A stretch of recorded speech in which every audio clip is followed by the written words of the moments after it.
الحمد لله نحمده ونستعينه ونستغفره ونؤمن به ونتوكل عليه ونعوذ بالله من شرور أنفسنا ومن سيئات أعمالنا من يهده الله فلا مضل له ومن يضلله فلا هادي له وأشهد أن لا إله إلا الله وحده لا شريك له وأشهد أن محمدا عبده ورسوله أما بعد فإن خير الحديث كتاب الله وخير الهدي هدي محمد صلى الله عليه وسلم وشر الأمور محدثاتها وكل محدثة بدعة وكل بدعة ضلالة وكل ضلالة في النار. أعوذ بالله السميع العليم من الشيطان الرجيم. بسم الله الرحمن الرحيم. قاف والقرآن المجيد بل عجبوا أن جاءهم منذر منهم فقال الكافرون هذا شيء عجيب أإذا متنا وكنا ترابا ذلك رجع بعيد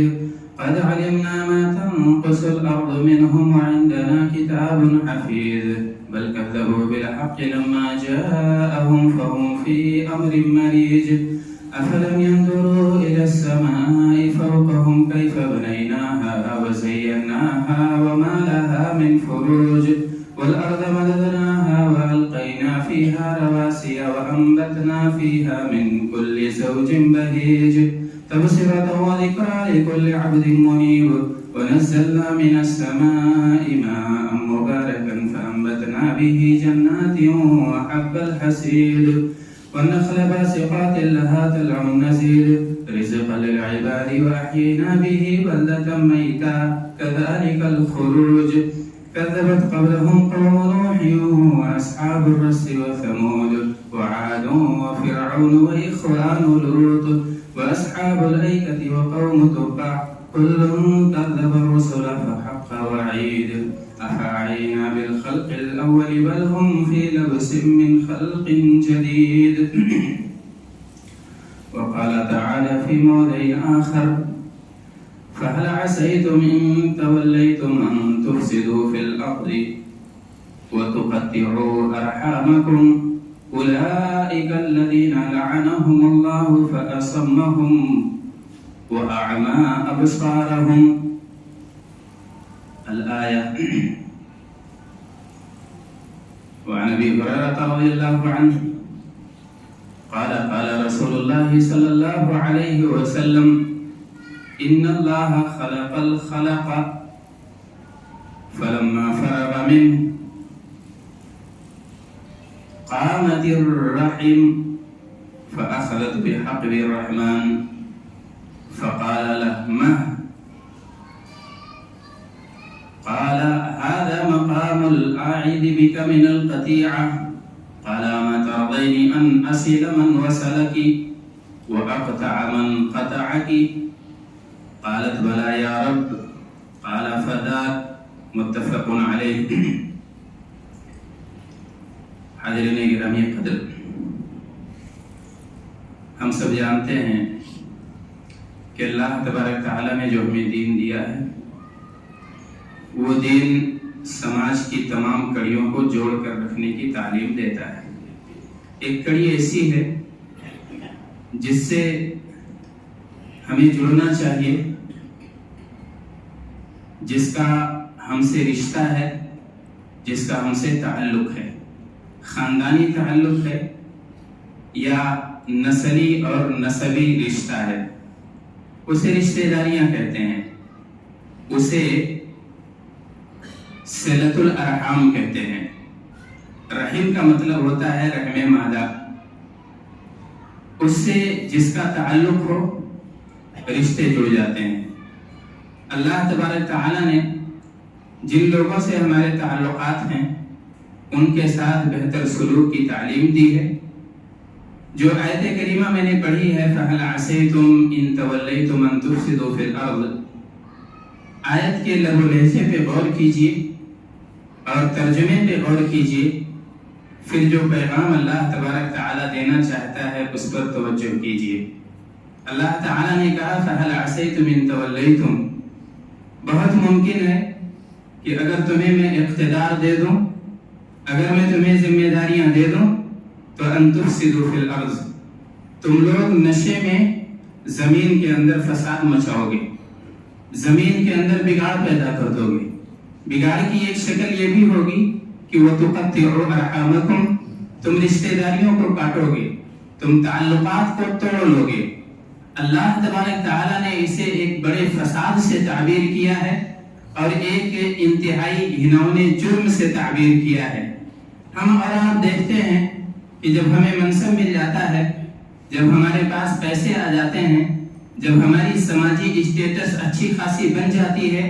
جب لوگ ہمیں پہچاننے لگتے ہیں تو ہم اپنے رشتہ داروں کو بھولنے لگ جاتے ہیں، ہم انہیں نظر انداز کرنے لگ جاتے ہیں، اور یہ سماج کی جو انتہائی قریبی کڑی تھی وہ کڑی بکھرنے لگتی ہے، وہ تعلقات ٹوٹنے لگتے ہیں، اپنوں کو اپنوں سے شکایتیں ہونے لگتی ہیں، اور ایک دوسرے سے شکوے ہونے لگتے ہیں، اور پھر گھریلو چین اٹھ جاتا ہے۔ رشتوں میں جو محبت ہونی چاہیے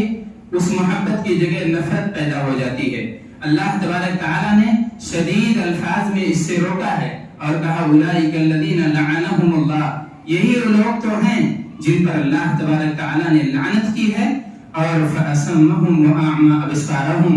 اللہ تعالیٰ نے انہیں بہرا بنا دیا ہے، حق بات سنتے نہیں ہیں، سیدھی بات سمجھتے نہیں ہیں، رشتے کی ذمہ داریاں جانتے نہیں ہیں، انہیں سنایا جاتا ہے لیکن یہ بہرے بن جاتے ہیں، سچی بات سن نہیں پاتے ہیں۔ وَأَعْمَى أَبْصَارَهُمْ، اور اللہ نے ان کی نگاہوں کو اندھا کر دیا ہے، آنکھیں ہیں لیکن دیکھ نہیں پاتے ہیں، انصاف کر نہیں پاتے ہیں، ظلم انہیں نظر نہیں آتا ہے۔ اللہ تبارک تعالیٰ کی یہ لعنت ہے۔ اللہ تبارک تعالیٰ نے آگے فرمایا کہ وَأَعْمَى أَبْصَارَهُمْ أَفَلَا يَتَدَبَّرُونَ الْقُرْآنَ، کیا یہ لوگ غور نہیں کرتے ہیں، قرآن پاک کی باتیں سنتے نہیں ہیں، قرآن کے مواعظ سنتے نہیں ہیں، قرآن کی تعلیمات کو سمجھتے نہیں ہیں، یا ان کے دلوں پر مہر لگا دیا گیا ہے، اور سچی باتیں اب انہیں نہ تو دکھائی دیتی ہیں نہ سنائی دیتی ہیں۔ اللہ تبارک تعالیٰ نے اس میں شدید قسم کی دھمکی دی ہے۔ رسول اللہ صلی اللہ علیہ وسلم سے مروی ہے، حضرت ابو ہریرہ رضی اللہ عنہ راوی ہیں، کہتے ہیں اللہ تبارک تعالیٰ نے لما خلق اللہ الخلق فلما فرغ من، جب اللہ تبارک تعالیٰ نے مخلوقات پیدا کر دیے اور اس سے جو فارغ ہو گیا اللہ تبارک تعالیٰ، تو رشتہ داری نے اللہ تبارک تعالیٰ کے دامن کو جا کے تھام لیا۔ اللہ تبارک تعالیٰ نے کہا ٹھہرو، یہ کیا ہو رہا ہے؟ تب اس نے کہا ھذا مقام العائد بک من القطیعہ، کہ اللہ تبارک تعالیٰ یہ تجھ سے پناہ طلب کرنے والے کا مقام ہے جو رشتہ داریوں کو کاٹتے ہیں۔ اللہ تبارک تعالیٰ نے کہا اما ترضین ان اصل من وصلکی واقطع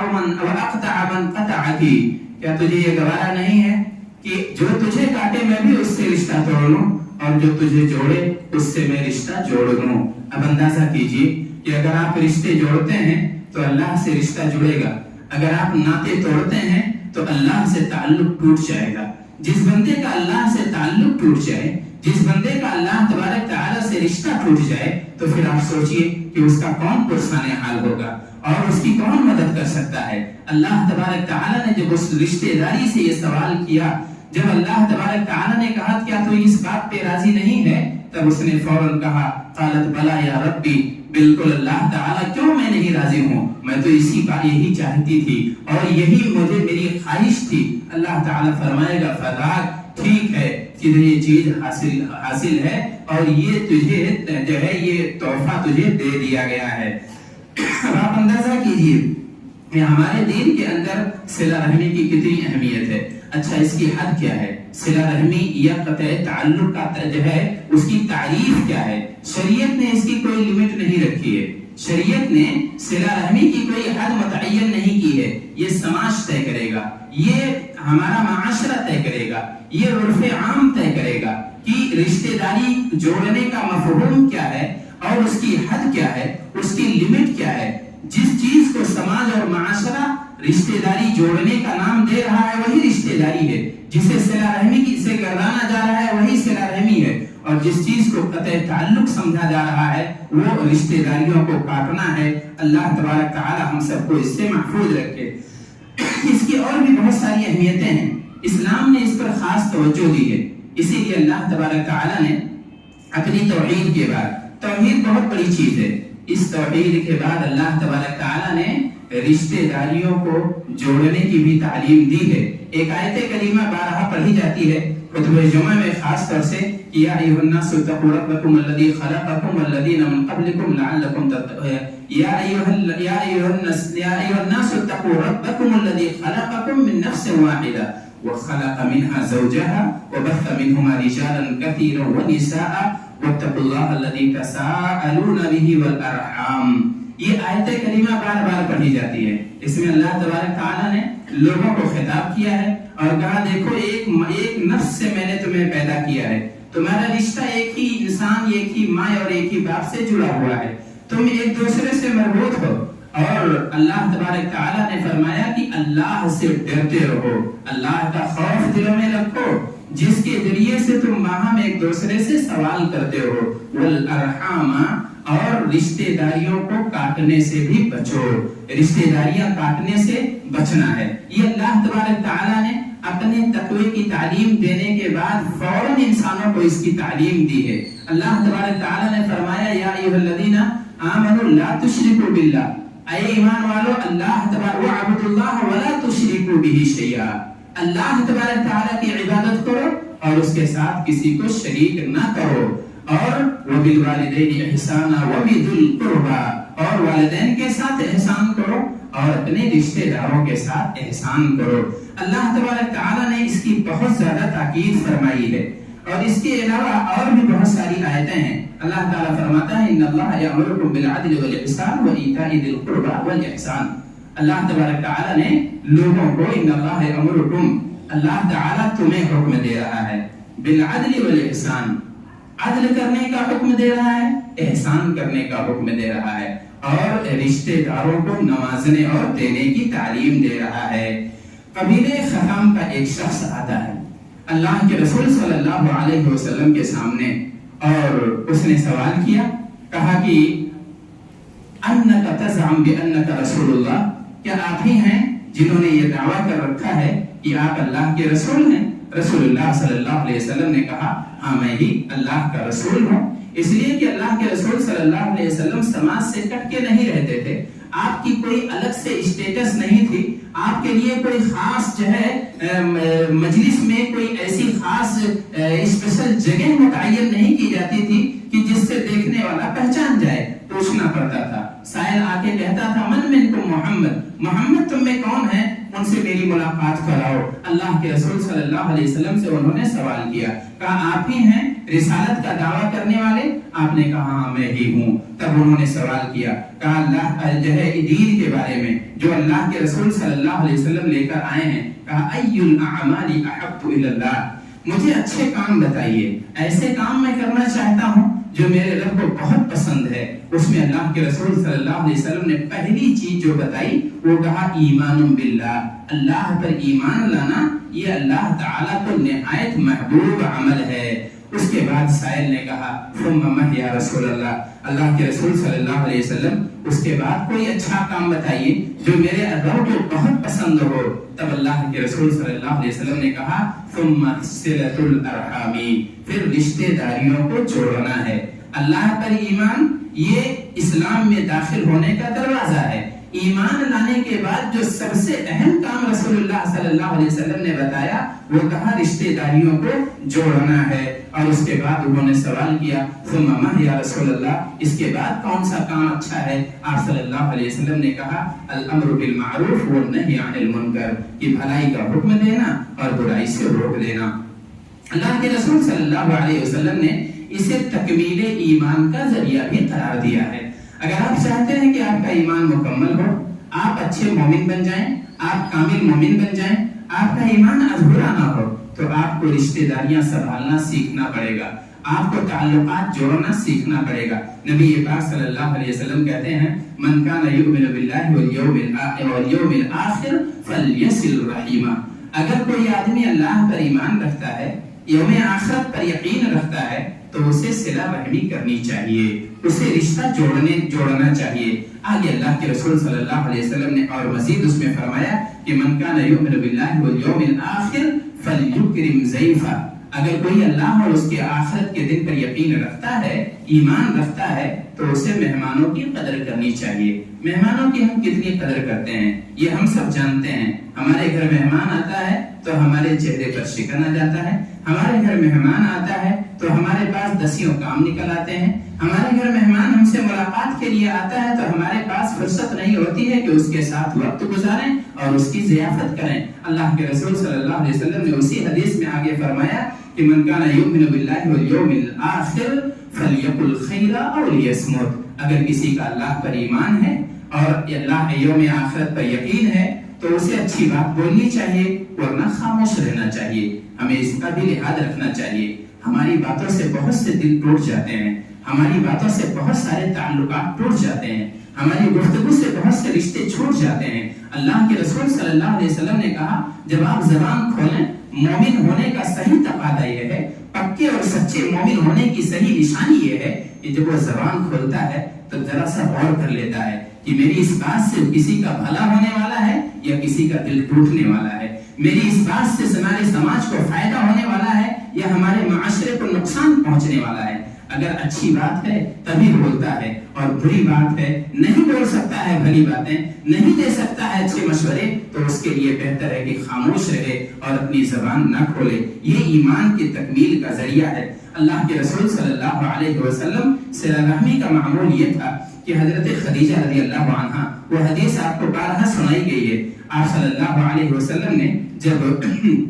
غار حرا پر جبریل امین کو پہلی بار دیکھا تھا، جب وہی لے کر آئے تھے، جب آپ کو رسول بنایا گیا تھا، جس روز آپ صلی اللہ علیہ وسلم کے بدن میں کپکپی تاری ہو گئی تھی، رسول اللہ صلی اللہ علیہ وسلم کا بدن کانپ رہا تھا، آپ صلی اللہ علیہ وسلم گھبرائے ہوئے تھے، بھاگتے ہوئے گھر آئے، ڈرے ہوئے تھے، اپنی بیوی خدیجہ رضی اللہ عنہا سے کہا زملونی زملونی، مجھے اڑا دو، مجھے ٹھنڈی لگ رہی ہے، مجھے دہشت محسوس ہو رہی ہے، مجھے اپنی جان کا خطرہ ہے اور ایسا لگ رہا ہے کہ شاید میں ہلاک کر دیا جاؤں گا۔ لیکن حضرت خدیجہ رضی اللہ عنہا جنہوں نے آپ کے اخلاق کو دیکھا تھا، جنہوں نے آپ کی راتیں دیکھی تھی، جنہوں نے آپ کا دن دیکھا تھا، جنہوں نے آپ کا سلوک دیکھا تھا، جنہوں نے آپ کے گھر کی زندگی دیکھی تھی، جنہوں نے آپ کی راتوں کی عبادتیں دیکھی تھی، جنہوں نے آپ کا کیریکٹر دیکھا تھا، انہوں نے گواہی دی، کہا نہیں، اتنے بھلے آدمی کو اللہ ایسے ہی برباد نہیں کر دے گا، اتنے اچھے انسان کو اللہ تبارک تعالیٰ ایسے ہی ضائع نہیں کر دے گا۔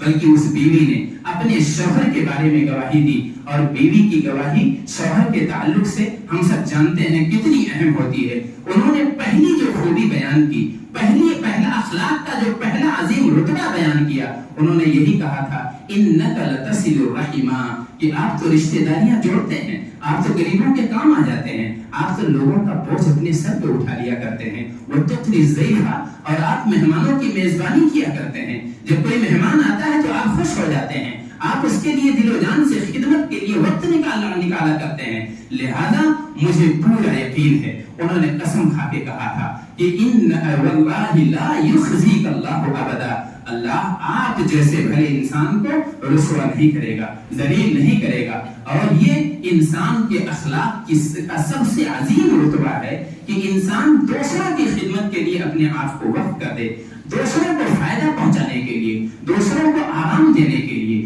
دوسروں کو عزت اور ان کے احترام کے لیے اپنے آپ کو پست کر لے، اپنے آپ کو متواضع بنا لے، اپنے آپ کو دوسروں کے لیے کرسی چھوڑ کے خود نیچے بیٹھ جائے، یہ بہت بڑا جو ہے بہت بڑی صلہ رحمی کی بات ہے اور یہ بہت اونچا اخلاق ہے۔ اللہ کے رسول صلی اللہ علیہ وسلم نے اس کے علاوہ نجاشی کا کے دربار میں یہاں سے بھی صلہ رحمی کا سبق ملتا ہے۔ نجاشی کا دربار ہے، ایمان کے بارے میں تفتیش کی جا رہی ہے، رسول اللہ صلی اللہ علیہ وسلم جو دین لے کر آئے ہیں اس کے بارے میں تحقیق کی جا رہی ہے، پوچھا جا رہا ہے بادشاہ کے ذریعے سے کہ اچھا جس نے رسالت کا دعویٰ کیا ہے، جس نے اپنے آپ کو رسول ہونے کا دعویٰ کیا ہے، اس کی تعلیم کیا ہے، وہ کون کون سی تعلیم دیتا ہے؟ تب جو ہے ابو سفیان نے کہا تھا کہ یأمرنا بالصلاۃ والصدقہ والعفاف والصلہ، انہوں نے یہ بات ذکر کی تھی، کہا وہ آدمی ہے، ایسا انسان ہے جو ہمیں نماز پڑھنے کا حکم دیتا ہے، ہمیں صدقہ و خیرات کرنے کا حکم دیتا ہے، ہمیں غریبوں کے کام آنے کی تعلیم دیتا ہے اور پاک دامن رہنے کی تعلیم دیتا ہے۔ اس معاشرے میں جہاں پاک دامن رہنا مشکل تھا، اس سماج میں جہاں زناکاریاں عام تھیں، اس معاشرے میں جہاں عزتیں لوٹنا کوئی معیوب بات نہیں تھی، اللہ کے رسول صلی اللہ علیہ وسلم پاک دامن رہنے کی تعلیم دیتے تھے۔ اور اس کے بعد انہوں نے کہا وصلہ، اور صلہ رحمی کی وہ تعلیم دیتے ہیں۔ انہوں نے اندازہ لگا لیا کہ یہ تو آسمانی تعلیمات ہیں، یہ تو انسان کی اپنی جانب سے دی ہوئی تعلیم نہیں ہے، یہ تو ہدایتیں آسمانی لگ رہی ہیں۔ لہذا ان کے دل میں بات راسخ ہوئی اور اسلام انہوں نے قبول کیا۔ تو یہ اللہ کے رسول صلی اللہ علیہ وسلم جو دین لائے تھے اس کا یہ معاملہ ہے۔ آپ صلی اللہ علیہ وسلم نے فرمایا من سرہ ان یبسط لہ فی رزقہ وان سألہ فی اثرہ فلیصل رحمہ۔ اگر آپ چاہتے ہیں کہ مالدار ہو جائیں، اگر آپ چاہتے ہیں کہ تندرست اور صحت مند ہو جائیں، تو ایک نسخہ، دینی نسخہ یہ ہے کہ آپ صلہ رحمی کیا کریں۔ اگر آپ صلہ رحمی کریں گے آپ خوش رہیں گے، اگر آپ صلہ رحمی کریں گے تو آپ کو روحانی سکون میسر آئے گا۔ اگر آپ دوسروں کے کام آ جائیں گے، اگر تھوڑا سا پیسہ آپ اپنے رشتہ داروں پر خرچ کر دیا کریں گے تو اس سے آپ کو روحانی فائدہ حاصل ہوگا، آپ کو اندرونی توانائی حاصل ہو جائے گی۔ اور اگر آپ گھٹ گھٹ کے مرنا چاہتے ہیں تو رشتے کاٹتے رہیے۔ اگر آپ جو ہے لوگوں کا سامنا نہیں کرنا چاہتے ہیں، اگر آپ کا کرتوت اتنا گندا ہے، آپ کا کردار اتنا گندا ہے، آپ اتنے فریبی ہیں، آپ اتنے جھوٹے ہیں، جنہوں نے ہر شخص کو دھوکہ دیا ہے، جنہوں نے اپنے اور جو ہے دوسروں سب کے ساتھ دغا کیا ہے، تو ظاہر ہے وہ معاشرے میں خوش نہیں رہ سکتا ہے۔ وہ لوگوں کے سامنے خوش چہرے کے ساتھ ان کا سامنا نہیں کر سکتا ہے۔ وہ گھٹ گھٹ کے مرے گا، وہ تنگ رہے گا، وہ پریشان رہے گا، اس کی زندگی اجیرن ہو جائے گی، اس کی زندگی مختصر ہو جائے گی، چہرے پہ رونق نہیں رہے گی۔ اللہ کے رسول صلی اللہ علیہ وسلم فرماتے ہیں کہ اگر خوشیاں چاہیے، اگر عمر کی درازی چاہیے، اگر مال میں وسعت چاہیے، تو پھر ایسی صورت میں آپ صلہ رحمی کیجیے۔ آپ صلہ رحمی کریں گے تو اس کا ضرور کوئی نہ کوئی فائدہ حاصل ہوگا۔ آپ 10 روپے خرچ کریں گے تو ممکن ہے اسی رشتہ دار کے ذریعے سے اللہ تبارک تعالیٰ آپ کو ہزاروں روپے دے دے، اسی رشتہ دار کے واسطے سے اللہ تبارک تعالیٰ آپ کو لاکھوں اور کروڑوں روپے دے دے۔ اور ایسا بارہا ہوتا ہے، ایسا دیکھا جاتا ہے۔ اور ایک اہم چیز یہ ہے، ہمارا رویہ یہ ہے کہ ہم اس رشتہ دار کے ساتھ اچھا سلوک کرتے ہیں جو ہمارے ساتھ اچھا سلوک کرتا ہے، اور اس کے ساتھ برا برتاؤ کرتے ہیں جو ہمارے ساتھ برا برتاؤ کرتا ہے۔ ایک شخص آتے ہیں، صحابی ہیں، اور کہتے ہیں ان لی قرابۃ یا رسول اللہ، اللہ کے رسول صلی اللہ علیہ وسلم، کچھ میرے رشتہ دار ایسے ہیں کہ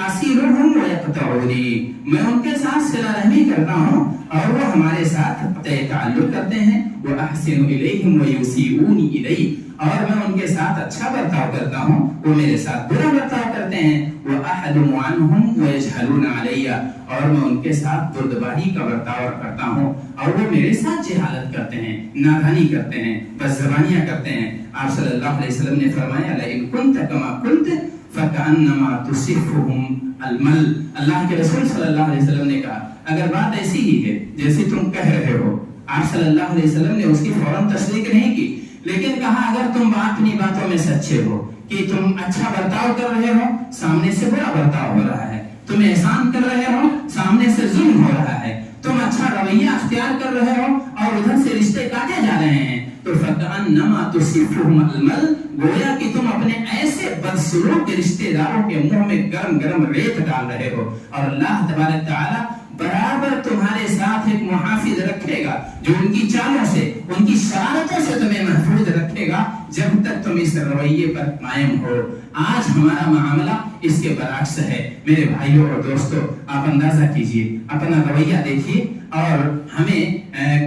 ہمارے اپنے اس رویے پر سماجی معاشرت پر افسوس ہوگا کہ ہم تو دوسروں سے اچھا برتاؤ چاہتے ہیں، ہم چاہتے ہیں کہ ہمارا داماد ہماری بیٹی کے ساتھ اچھا تعلق رکھے، اچھا رشتہ رکھے، جتنی زیادہ خاطر تواضع کرے گا، اپنی ساس اور سسر کے ساتھ اپنے سالوں کا احترام کرے گا، اپنی ساس کی عزت کرے گا، اپنی سسر کی عزت کرے گا، تب وہ فرشتہ ہوگا، اس کی تعریفیں کی جائیں گی اور اس کا بخان کیا جائے گا، اس کی صلہ رحمی کی تعریفیں کی جائیں گی۔ لیکن جب اپنا بیٹا یہی رویہ اختیار کر لیتا ہے تب وہ بگڑ جاتا ہے، تب وہ برباد ہو جاتا ہے، تب اس پر جادو کا اثر ہو جاتا ہے، تب تب اس پر دعاؤں کا اثر ہو جاتا ہے، ہمیں فکر ہو جاتی ہے کہ یہ صلہ رحمی کیوں کرتا ہے، یہ اپنے ساس کے ساتھ اچھا رویہ کیوں اختیار کرتا ہے، یہ اپنے سسر کی قدر کیوں کرتا ہے، یہ اپنے سالوں کے کام کیوں آتا ہے۔ میرے بھائیوں اور دوستوں، ایسا نہیں ہونا چاہیے، ایسا ہرگز نہیں ہونا چاہیے۔ اور اسلام جو ہے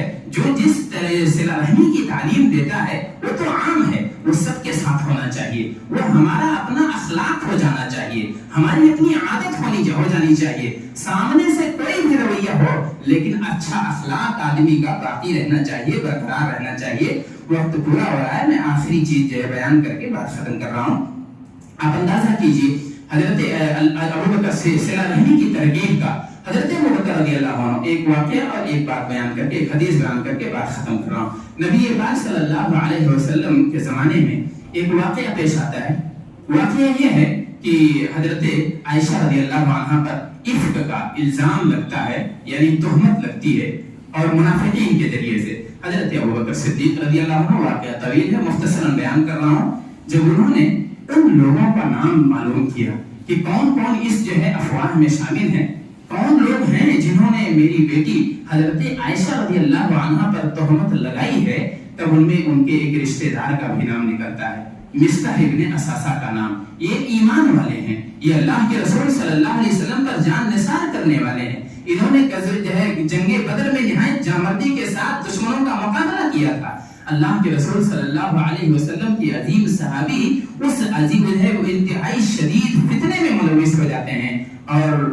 تہمت لگانے والوں میں سے ان کا بھی نام آتا ہے حضرت ابوبکر صدیق رضی اللہ عنہ۔ آپ بھی اولاد والے ہیں، آپ بھی ذرا اس مقام پر اپنے آپ کو رکھ کے دیکھیے، اس باپ کی کیا حالت ہوگی جس کی بیٹی پر تہمت لگایا گیا ہو، جس کی بیٹی پر الزام لگایا گیا ہو، جس کی عفت اور پاک دامنی کی اللہ تبارک تعالیٰ نے آسمان سے گواہی دی ہو، اور ایسے رشتہ دار کے ذریعے سے جس پر یہ احسان کیا کرتے تھے، جس کے نان و نفقے کی انہوں نے ذمہ داری لے رکھی تھی، ان کے خالہ زاد بھائی تھے۔ اللہ کے رسول حضرت ابوبکر صدیق رضی اللہ عنہ نے نام آتے ہی قسم کھا لیا کہ اب میں ان پر کوئی خرچ نہیں کروں گا، لیکن اللہ تبارک تعالیٰ نے منع کیا اور کہا یہ آپ کے اعلیٰ اخلاق کے خلاف ہے، آپ اس پر بھی احسان کیجئے، آپ اس کے ساتھ جو آپ اسے دیتے اور لیتے تھے وہ دیتے لیتے رہیے، وَلْيَعْفُوا وَلْيَصْفَحُوا، اور آپ معاف کر دیجئے، آپ درگزر کر دیجئے۔ اس کا فائدہ یہ ہوگا کہ اللہ تبارک تعالیٰ آپ کو بھی معاف فرمائے گا۔ حضرت اللہ کے رسول صلی اللہ علیہ وسلم،